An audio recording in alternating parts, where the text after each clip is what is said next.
Questo servizio è offerto da Coop Services, risorse umane e soluzioni per il territorio.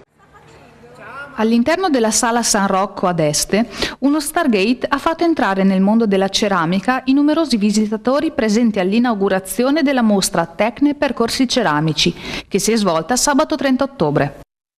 L'esposizione di manufatti ceramici ha raccolto da una parte opere realizzate nei laboratori dell'Istituto Ferrari ex Corradini, che hanno ricevuto riconoscimenti e premi durante importanti concorsi a livello nazionale.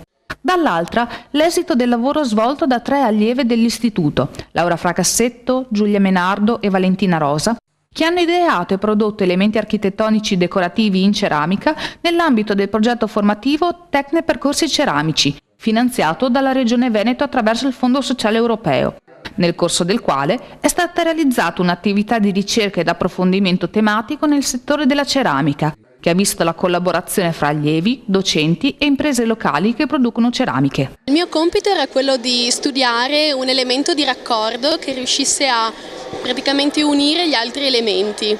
Quindi ho studiato una modularità in modo tale che ogni mattonella agganciata all'altra riuscisse a formare un gioco appunto compositivo lineare. Prima di tutto ho studiato una mattonella che poi è andata a comporre l'intero rosone, quindi ho studiato diversi elementi e ad esempio questo è più morbido come linea, più lineare, mentre l'altro rosone è più geometrico.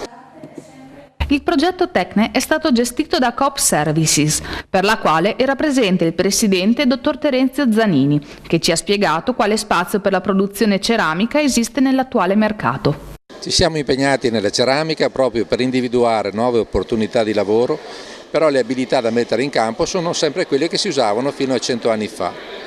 Abilità, conoscenza, capacità creativa sono gli elementi base per il successo di questa attività. Tra i consulenti del progetto Tecne era presente anche Marco Lazzarato, docente dell'Accademia di Belle Arti di Bologna ed esperto di decorazione, che vede lo sviluppo futuro del comparto ceramico in relazione al settore della decorazione architettonica.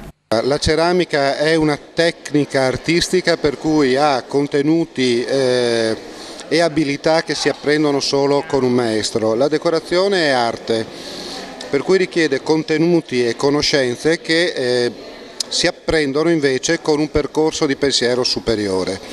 La mostra, che si colloca in contemporanea alla Triennale della Ceramica di Este e che è stata curata dagli stessi allievi e docenti dell'ex Istituto Corradini, ha costituito una bella opportunità per mettere in luce le competenze di nuovi talenti presenti sul territorio, su cui può contare per il futuro il settore della ceramica.